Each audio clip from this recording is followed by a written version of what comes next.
ಈಗಾಗಲೇ ನಾವು ಮಾತಾಡ್ತಾ ಇದ್ವಿ ರಾಜ್ಯದ ವಿವಿಗಳಿಗೆ ಅನುದಾನದ ಕೊರತೆ. ನಿಜಕ್ಕೂ ಕೂಡ ಕೊರತೆ ಇರೋದಾದ್ರೆ ಈಗ ತಾನೇ ಮೊನ್ನೆ ಈ ಭಾರತ್ ಜೋಡೋ ಸಂಘಗಳಿಗೆ 1010 ಕೋಟಿ ಅನುದಾನವನ್ನ ನಿರ್ಧಾರ ಮಾಡಿದ್ರು. ವರ್ಷಕ್ಕೆ 10 ಲಕ್ಷ ಕೊಡ್ತಾರೆ. ಹಾಗಾದ್ರೆ ನಿಜಕ್ಕೂ ಕೂಡ ಅನುದಾನದ ಕೊರತೆ ಇದೆಯಾ ಅಂತ ಅನ್ಕೊಂಡ್ರೆ ಕೊರತೆ ಇಲ್ಲ. ಬೇರೆ ಯಾವ್ದು ಇಲ್ಲಿ ಇಚ್ಛಾಶಕ್ತಿಯ ಕೊರತೆ ಇದೆ ಅನ್ನೋದು ಬಹಳ ಕ್ಲಿಯರ್ಲಿ ಎದ್ದು ಕಾಣ್ತಾ ಇದೆ. ಜೊತೆಗೆ ಬೇರೆ ಬೇರೆ ಓಲೈಕೆ ಮಾಡುವಂತ ಸಂದರ್ಭದಲ್ಲಿ 600 ಕೋಟಿ 700 ಕೋಟಿ ಮೀಸಲಿಟ್ಟಿದ್ದು ಕೂಡ ಅನೇಕ ಬಾರಿ ಇದೆ. ಆದ್ರೆ ವಿವಿಗಳು ಶಿಕ್ಷಣ ವಿದ್ಯಾವಂತರಾಗೋದು ಬೇಡವಾ? ಯುವ ನಿಧಿಯನ್ನ ನಂಬ್ಕೊಂಡು ಎಷ್ಟು ದಿನ ಇರಬಹುದು? 6 ತಿಂಗಳು ಕೊಡ್ತೀರಾ, 1 ವರ್ಷ ಕೊಡ್ತೀರಾ? ಆ ನಂತರ ಏನು ವಿದ್ಯಾರ್ಥಿಗಳ ಭವಿಷ್ಯ? ಕೆಲ್ಸಕ್ಕೆ ಹೋಗೋದು ಬೇಡವಾ? ಅಥವಾ ವಿವಿಗಳೇ ಸೊರಗ್ತಾ ಇದ್ರೆ ಶಿಕ್ಷಣದ ಈ ಮೂಲಭೂತ ಅಂದ್ರೆ ಬೇರೆ ಅಲಗಾಡ್ತಾ ಇದ್ರೆ ರಾಜಕಾರಣಿಗಳು ಧ್ವನಿ ಎತ್ತುತ್ತಾ ಇಲ್ಲ ಅಂತ ಈ ಹಿಂದೆ ಧ್ವನಿ ಎತ್ತುತ್ತಿಲ್ಲ. ಹೌದು, ಒಂದು ವರ್ಷದ ಹಿಂದೆ ನಿಕೇಶ್ ಒಂದಷ್ಟು ಈ ವಿಪಕ್ಷಗಳು ಇದ್ರ ಬಗ್ಗೆ ಧ್ವನಿ ಎತ್ತದ್ವು. ಯಾವ ಸಂದರ್ಭದಲ್ಲಿ ಅಂತಂದ್ರೆ ಹೊಸದಾಗಿ ಆರಂಭ ಆದಂತ ಈ 7 ವಿವಿಗಳಿದೆಯಲ್ಲ, ಇದರಿಂದ ನಮ್ಗೆ ಆರ್ಥಿಕವಾಗಿ ಹೊರೆ ಆಗ್ತಾ ಇದೆ ಅಂತ ಹೇಳಿದಂತ ರಾಜ್ಯ ಸರ್ಕಾರ ಆ ವಿವಿಗಳನ್ನ ಮುಚ್ಚಬೇಕು ಅನ್ನುವಂತ ನಿರ್ಧಾರಕ್ಕೂ ಕೂಡ ಬಂದಿದ್ವು. ಮುಚ್ಚಬಾರದು ಅನ್ನುವಂತ ನಿಟ್ಟಿನಲ್ಲಿ ಒಂದಷ್ಟು ಹೋರಾಟಗಳು ಆದ್ವು. ಆದ್ರೆ ಅದು ಎಲ್ಲಿಗೆ ಹೋಗಿ ಮುಟ್ತೋ ಗೊತ್ತಿಲ್ಲ.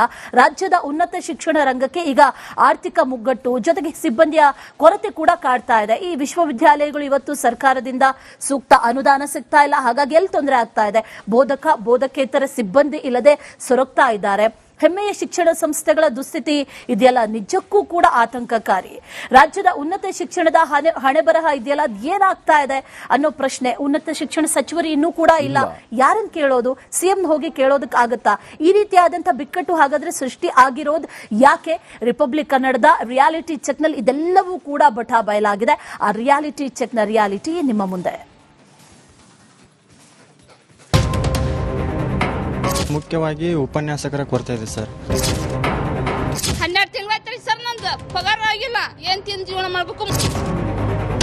ನಾವು 3 ತಿಂಗಳು ವಿದ್ಯುತ್ ಕಟ್ಟಿಲ್ಲ ಬಿಲ್ಲನ್ನ ಅಂತ ಹೇಳಿ ವಿದ್ಯುತ್ ಅನ್ನ ಕಡಿತಗೊಳಿಸಿದ್ರು. ರಾಜ್ಯದ ಬಹುತೇಕ ವಿವಿಗಳಿಗೆ ಆರ್ಥಿಕ ಗ್ರಹಣ, ಬೋಧಕರ ಕೊರತೆ, ವಿದ್ಯಾರ್ಥಿಗಳ ಪರದಾಟ. ಜ್ಞಾನದ ಹಸಿವು ನೀಗಿಸಬೇಕಾದ ನಮ್ಮ ರಾಜ್ಯದ ಹೆಮ್ಮೆಯ ವಿಶ್ವವಿದ್ಯಾಲಯಗಳು ಇವತ್ತು ಆರ್ಥಿಕ ಮುಗ್ಗಟ್ಟಿನಿಂದ ನಲುಗಿ ಹೋಗ್ತಾ ಇದೆ. ರಾಜ್ಯದಲ್ಲಿ ಶತಮಾನದ ಇತಿಹಾಸ ಇರುವ ವಿಶ್ವವಿದ್ಯಾಲಯಗಳಲ್ಲಿ ಶಿಕ್ಷಕರ ಕೊರತೆ ಎದ್ದು ಕಾಣ್ತಾ ಇದೆ. ದೇಶದ ಏಕೈಕ ಭಾಷಾ ವಿಶ್ವವಿದ್ಯಾಲಯ ಖ್ಯಾತಿಯ ಹಂಪಿ ಸೇರಿದಂತೆ ರಾಜ್ಯದ ಬಹುತೇಕ ವಿವಿಗಳಿಗೆ ಅನುದಾನದ ಕೊರತೆ ಎದುರಾಗಿದೆ. ದೇಶದ ಏಕೈಕ ಭಾಷೆ ವಿವಿಗೆ ಅನುದಾನದ ಕೊರತೆ. ವಿಜಯನಗರದ ಹಂಪಿ ಕನ್ನಡ ವಿಶ್ವವಿದ್ಯಾಲಯ ಅನುದಾನ ಕೊರತೆಯಿಂದ ಸೊರಗಿದೆ. ವಿವಿ ನಿರ್ವಹಣೆಗೆ ವಾರ್ಷಿಕವಾಗಿ 8 ಕೋಟಿ ರೂಪಾಯಿಯಿಂದ 10 ಕೋಟಿ ರೂಪಾಯಿ ಬೇಕು. ಆದರೆ ಸರ್ಕಾರ ಕೇವಲ 1.98 ಕೋಟಿ ರೂಪಾಯಿ ನೀಡ್ತಾ ಇದೆ. ಇದರಿಂದ ಉಪನ್ಯಾಸಕರು, ಅತಿಥಿ ಉಪನ್ಯಾಸಕರ ಸಂಬಳದ ಜೊತೆಗೆ ಕರೆಂಟ್ ಬಿಲ್ ಕಟ್ಟೋದಕ್ಕೂ ಪರದಾಡುವಂತಾಗಿದೆ. ಈಗ 12 ಲಕ್ಷ ರೂಪಾಯಿ ತೆರಿಗೆಯನ್ನ ಕಳೆದ ವರ್ಷದಿಂದ ಮತ್ತೆ ನಾವು ಕಟ್ಟಬೇಕಾಗಿದೆ. ಇಲ್ಲ, ಇನ್ನೂ ನೋಟಿಸ್ ಏನು ಬಂದಿಲ್ಲ. ಅನುದಾನ ಬಂದ ನಂತರ ಏನಾದರೂ ಹೊಂದಾಣಿಕೆ ಮಾಡಿ ಕಟ್ತೀವಿ ಅಂತ ಹೇಳಿದೀವಿ. ಹೀಗಾಗಿ ತೆರಳಿದ್ದಾರೆ. ಆಮೇಲೆ ಕಳೆದ ವಾರ ವಿದ್ಯುತ್ ಇಲಾಖೆಯವರು ಬಂದು ನಾವು 3 ತಿಂಗಳು ವಿದ್ಯುತ್ ಕಟ್ಟಿಲ್ಲ ಬಿಲ್ಲನ್ನ ಅಂತ ಹೇಳಿ ವಿದ್ಯುತ್ತನ್ನ ಕಡಿತಗೊಳಿಸಿದ್ರು. ಮೈಸೂರು ವಿವಿಯಲ್ಲಿ ಮೂಲ ಸೌಕರ್ಯಗಳ ಕೊರತೆ. ನಾಲ್ವಡಿ ಕೃಷ್ಣರಾಜ ಒಡೆಯರ್ ಸ್ಥಾಪಿಸಿದ 109 ವರ್ಷಗಳ ಇತಿಹಾಸ ಇರುವ ಮೈಸೂರು ವಿವಿಗೆ ವರ್ಷಕ್ಕೆ ಬೇಕಿರೋದು 15 ಕೋಟಿ. ಆದರೆ ಸರ್ಕಾರ ನೀಡ್ತಾ ಇರೋದು ಕೇವಲ 1 ಕೋಟಿ ರೂಪಾಯಿ. 435 ಬೋಧಕ ಹಾಗೂ ಬೋಧಕೇತರ ಹುದ್ದೆಗಳು ಖಾಲಿ ಇದೆ. ವಿವಿಯ ಹಾಸ್ಟೆಲ್ಗಳಲ್ಲಿ ಕನಿಷ್ಠ ಮೂಲ ಸೌಲಭ್ಯಗಳ ಕೊರತೆ ಹೆಚ್ಚಾಗಿದೆ.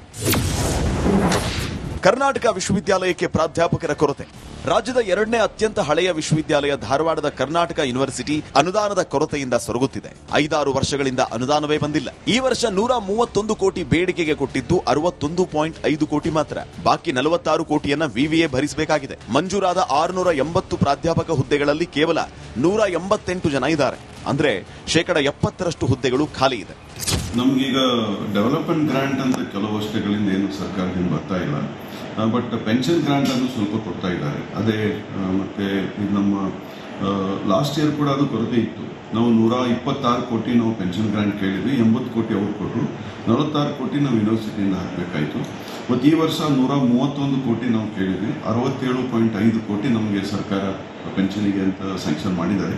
ಉಳಿದದ್ದು ಸ್ವಲ್ಪ ಮೇಕಪ್ ಮಾಡಬೇಕು. ಸ್ವಲ್ಪ ಕಷ್ಟ ಆಗ್ತದೆ. ನಾವು ಸರ್ಕಾರಕ್ಕೆ ಮತ್ತೆ ವಿನಂತಿ ಮಾಡಬೇಕಂತ ಇದ್ದೇವೆ. ಎಂಜಿಆರ್, ಡಿಪಿಆರ್, ವಿವಿ ವಿದ್ಯಾರ್ಥಿಗಳು ಅತಂತ್ರ. ಗದಗ್ನಲ್ಲಿರುವ ದೇಶದ ಏಕೈಕ ಗ್ರಾಮೀಣಾಭಿವೃದ್ಧಿ ಮತ್ತು ಪಂಚಾಯತ್ ರಾಜ್ ವಿವಿಯಲ್ಲಿ ಕಲಿತ ವಿದ್ಯಾರ್ಥಿಗಳು ಬೀದಿಗೆ ಬೀಳುವ ಸ್ಥಿತಿ ಇದೆ. ಗ್ರಾಮೀಣ ಭಾಗದ ಜನರ ಬಗ್ಗೆ ಅಧ್ಯಯನ ಮಾಡುವ ವಿದ್ಯಾರ್ಥಿಗಳಿಗೆ ಅದೇ ಇಲಾಖೆಯಲ್ಲಿ ಉದ್ಯೋಗ ಮೀಸಲಾತಿ ಸಿಗ್ತಾ ಇಲ್ಲ. ವಿವಿಗೆ ಬರೋದಕ್ಕೆ ಬಸ್ ವ್ಯವಸ್ಥೆಯೂ ಇಲ್ಲ. 175 ಸಿಬ್ಬಂದಿ ಪೈಕಿ ಬಹುತೇಕರು ಹೊರಗುತ್ತಿಗೆ ಆಧಾರದಲ್ಲಿದ್ದಾರೆ.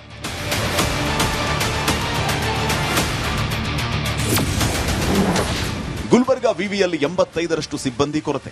ಇತ್ತ ಕಲ್ಯಾಣ ಕರ್ನಾಟಕದ ದೀಪ ಗುಲ್ಬರ್ಗಾ ವಿಶ್ವವಿದ್ಯಾಲಯದಲ್ಲಿ ಬರೋಬ್ಬರಿ 85% ಹುದ್ದೆಗಳು ಖಾಲಿ ಇದೆ. 206 ಬೋಧಕ ಹುದ್ದೆಗಳ ಪೈಕಿ 172 ಹುದ್ದೆಗಳು ಖಾಲಿ ಬಿದ್ದಿವೆ. ಆಂತರಿಕ ಆದಾಯ 71 ಕೋಟಿಯಿಂದ 25 ಕೋಟಿಗೆ ಕುಸಿದಿದೆ. ಬೋಧಕ ಸಿಬ್ಬಂದಿ ಇಲ್ಲದೆ ವಿದ್ಯಾರ್ಥಿಗಳ ದಾಖಲಾತಿಯೂ ಕಡಿಮೆ ಆಗ್ತಾ ಇದೆ. ಸಂಕಷ್ಟದಲ್ಲಿ ಹಾಸನ, ಮಂಡ್ಯ ವಿವಿಗಳು.